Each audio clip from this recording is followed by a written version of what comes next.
was a couple that had been dating for a while, and they were at a restaurant, and the young lady was really excited about telling her boyfriend about an event that had happened in her life.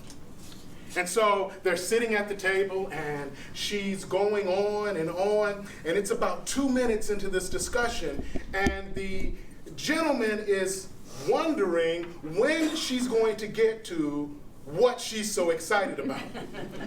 So as another minute passes, he lovingly looks into her eyes and says, "Sweetie, will you get to the point?"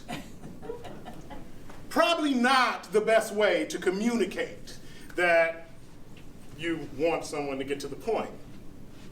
In another example, a manager calls in one of his employees. He notices that her numbers have not been up to her standards for the last several weeks, and she's one of his best employees. And so he decides that he's going to call her in, and he sits down with her and he says, "Well, your numbers, they haven't been up to what I'm used to seeing for you. So what we're going to do is let's sit back and let's talk about how we can get you back to those numbers." And in the last example, a gentleman is leading a group, a team. And he's all rah-rah, he's jumping up and down, and he's all excited. And one of his employees is sitting there, and he doesn't appear to be as excited. And after the meeting, he calls him up and he says, "I want to know how you feel about this project." And the gentleman says, "Well, I think that it's going to work out, and I think that it will be advantageous for the company." He says, no, but I want to know how you feel." And he says, "I think that it's advantageous for the company and it's all going to work out." Now, all of these examples have two things in common. One of the people in each one of those examples was using a form of communication known as direct communication. That means they tend to want to get to the point, they tend to have a goal in mind, they tend to be very goal-oriented, and not a lot of fluff. The second thing that all of those individuals had in common is that they were me. Yes, I did at one time say to the woman who eventually said yes to me when I asked her to marry me, "Would you get to the point?" I have only done it once. It has never happened again. Now, I can't say that I haven't thought it, because we're still the same people.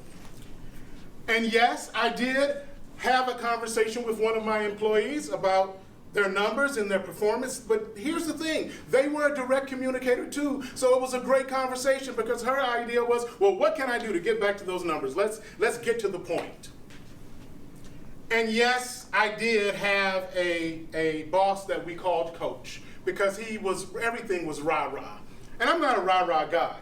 And if you noticed, maybe you picked up on what was being said there. He said, "I want to know how you feel about this proposal." And I said, "I think that this is going to be a good idea." The bottom line here is that what was happening there is that we were using different forms of communication. I was using direct communication. Don't worry about how I feel. I think it's going to work. It's a good idea. He wanted to know what I was feeling about it. And the fact of the matter is, I really couldn't express that to him because I didn't care about my feelings. I cared about the fact that it was going to work. But what I have learned over time, and trust me, in my current profession, it's necessary to be able to communicate in different ways and communicate in a way that people will accept. My preferred communication style is direct communication. What is the shortest path from point A to point B that can get the point across? However, I have come to understand that that isn't the way that everyone wants to communicate. My wife is very detail oriented. If you ask her a question that is a yes or no question, you're going to need about 10 minutes before we get to the yes or no. Because there's going to be a lot of detail, there's going to be a lot of feeling, there's going to be a lot of things that are involved in that. And I would say that part of the reason that I'm able to be as successful as I am now is because I'm married to her, because she keeps me honest. She keeps me from going to that, well, but what's the point? Well, sometimes the point is just the communication itself.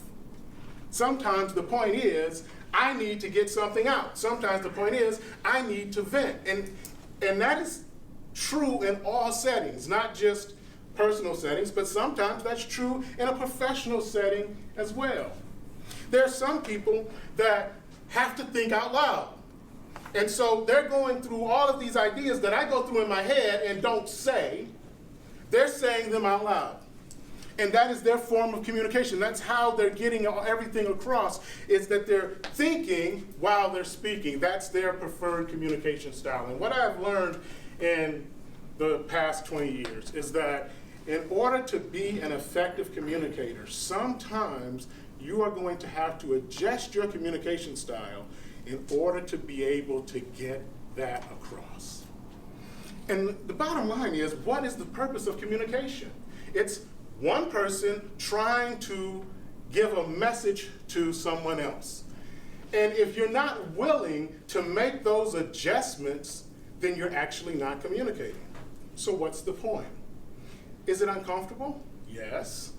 Can it be tedious at times? Yes. Can it be somewhat nerve-wracking? Yes.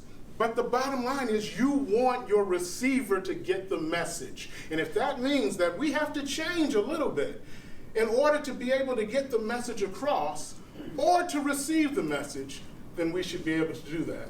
And that will help all of us to be more effective communicators.